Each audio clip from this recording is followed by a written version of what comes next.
Hi, I'm Andrew Dindinger, a marriage and family therapist for over 20 years, and I am here today reading some Reddit posts and giving you my thoughts and reactions. Let's see what's here.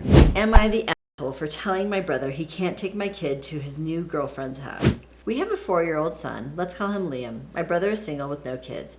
He volunteered to watch Liam twice a week. We offered to pay him multiple times, but he refused.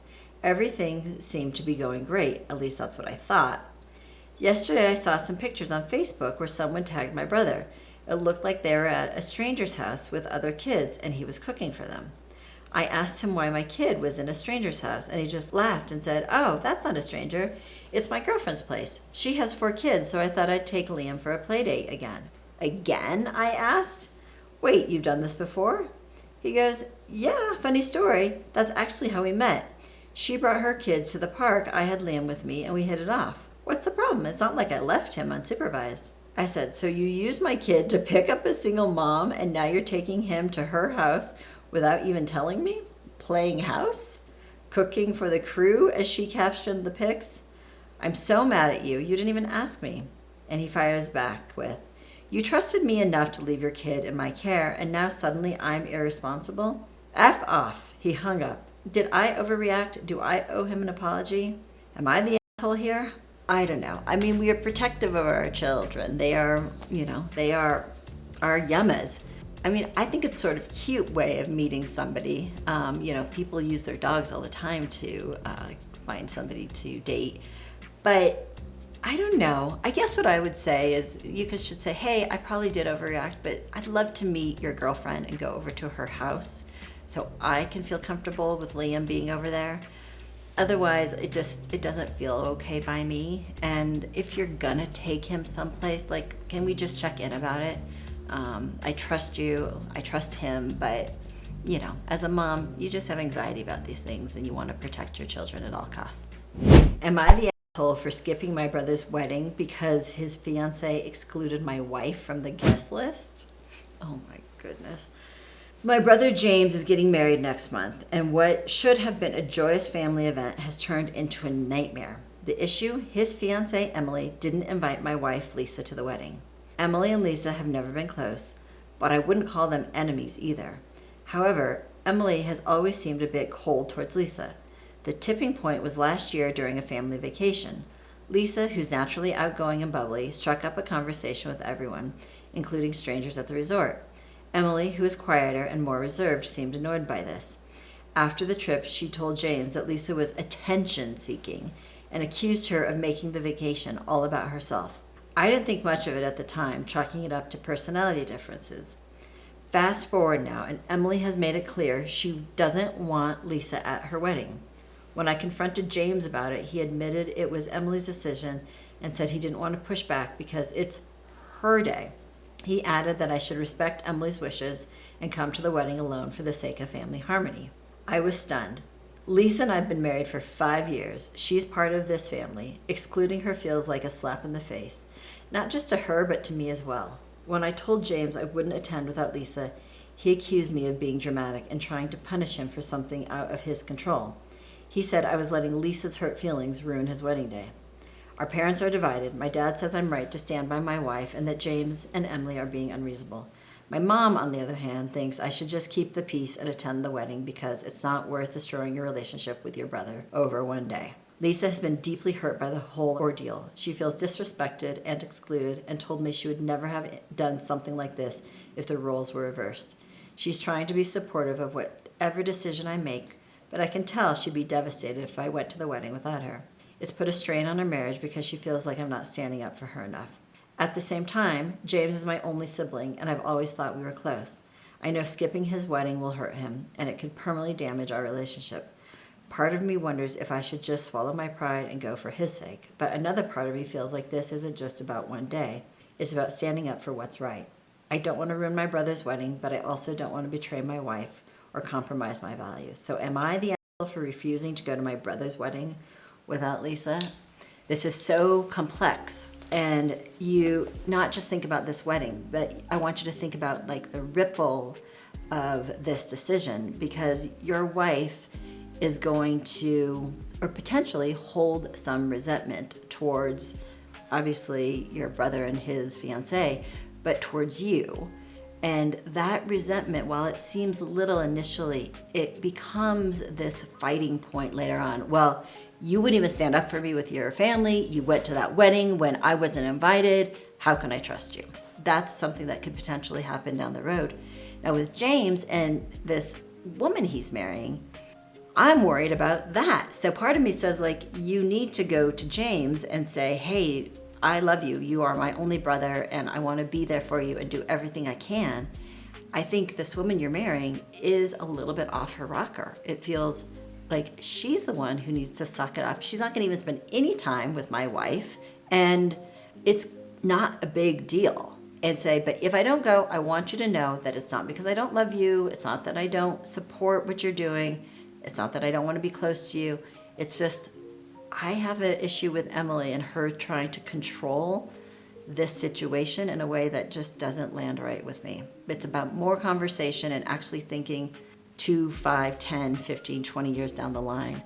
And what's going to be complicated is, every family gathering, Emily and Lisa are going to have to be there together. And you just want to talk that through with James. And maybe it's even makes sense for you to talk to Emily. I don't know. I think that's BS personally.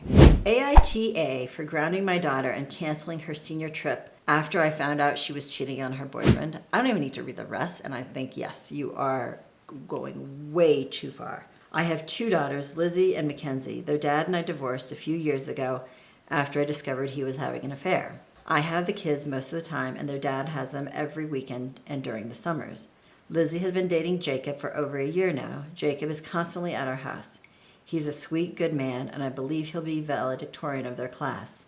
However, a few weeks ago, I overheard Lizzie on the phone with a guy, clearly flirting. At first, I thought it was Jacob, but then I heard her say, Brandon. I realized she was talking to someone else. Then a week later, she mentioned to me that she was heading out to hang out with a friend, and when I looked out the window, I saw her get into a car and greet a guy with a kiss. It wasn't Jacob.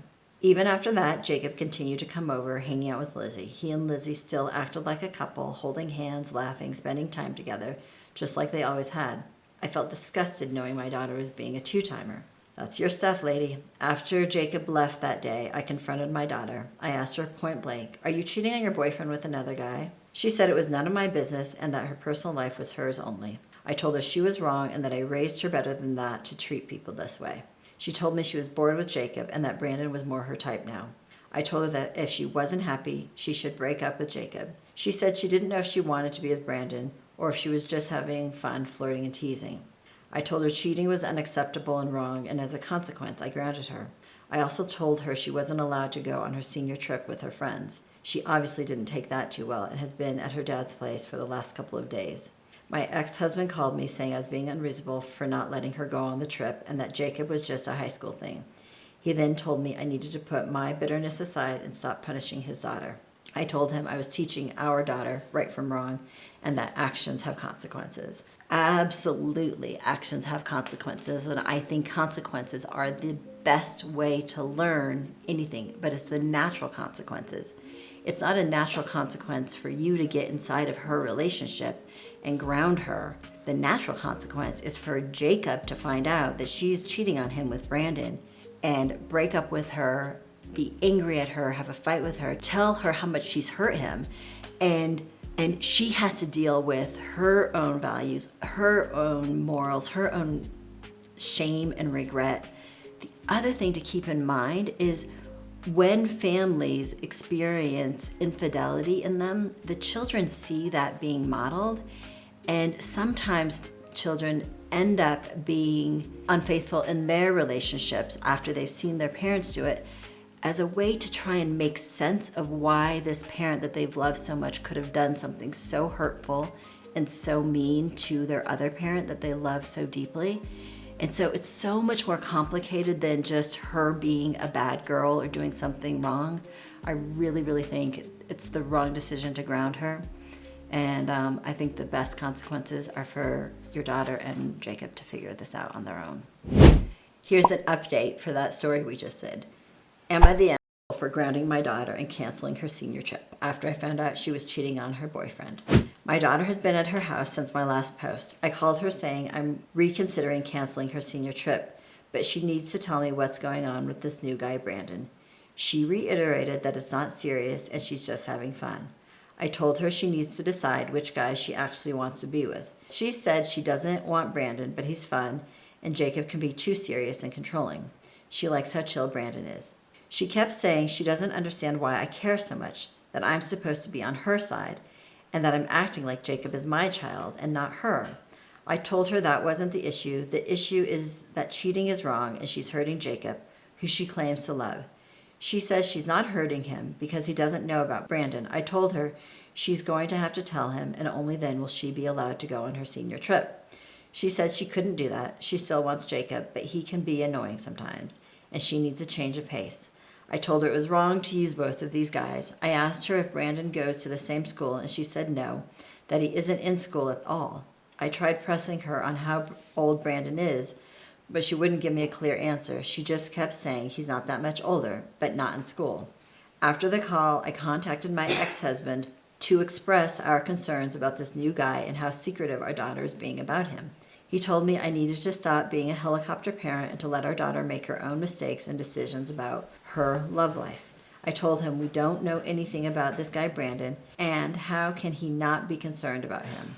He says he trusts our daughter and that she is nearly an adult and that I'm being controlling and projecting my issues onto her. I told him with how little we know about this Brandon and how her not willing to at least break up with Jacob, there's no way she's going on the senior trip. My ex-husband got upset, saying I cannot make these decisions on my own and that she is his daughter too. He then told me he'll be paying for the full senior trip and that I need to back off if I want our daughter to ever come back home. Wow, I just feel so sad about this. I can see how hurt you still are by your ex-husband's behavior. I think he's right. Your daughter has to learn from her own actions. But I also hear what you're saying about Brandon. Like, you don't know who he is and what he's like and what he's about. And I think what you say is like, maybe I can't tell you how to live your love life, but I would like to meet Brandon and see what kind of a guy he is. I see that you're learning about how to be in a relationship, and don't ever cheat on somebody when you're married to them. Am I the asshole for aborting my baby after seeing my boyfriend messaging other women and interacting with them on social media? Oh my God. Whew. My boyfriend of 5.5 years has been wanting a baby for a while now, and he asked me many times to have one with him. Before agreeing, I told him I would only have a baby if we agreed to do it right by each other and ensure our baby is in a 2-parent household, as I want the best for any child I ever have and don't want them to experience things that I did. We agreed we were on the same page. We tried for months, and finally I was pregnant. A couple nights ago, I saw he has been responding to women's Instagram stories. During the time we were trying for a baby, I was actually pregnant. We didn't know, it was very early, and he flirted and gave a woman his number. We have had issues like this in the past, but I thought we were on the same page as far as starting a family and both doing right. Now I don't want to be with him, as he broke trust and did something I don't want to forgive, because he did this while I'm pregnant with the baby he begged me for. I feel he will never change if he was willing to do these things while I was pregnant and while I was trying to conceive. I don't want to raise my baby in a broken home as a single mom and have to co-parent. I don't want the baby to have to experience a home with no dad and me struggling to do it alone. I don't feel like it's fair to the baby or me. I feel terrible because both our families know and are very excited. I wanted this baby and family, but now things are not the same. Am I wrong if I choose to abort? Wow.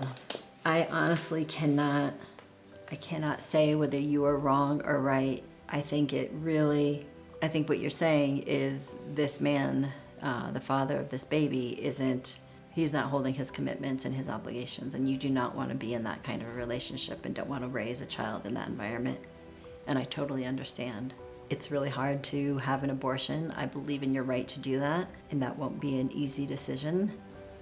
Gosh, I really, honestly, I don't think you're wrong, and I don't think you're right when it comes down to it. I'm really sorry you're in that position. I think he's a jerk for doing that, and I'm sorry that you're in that relationship with him.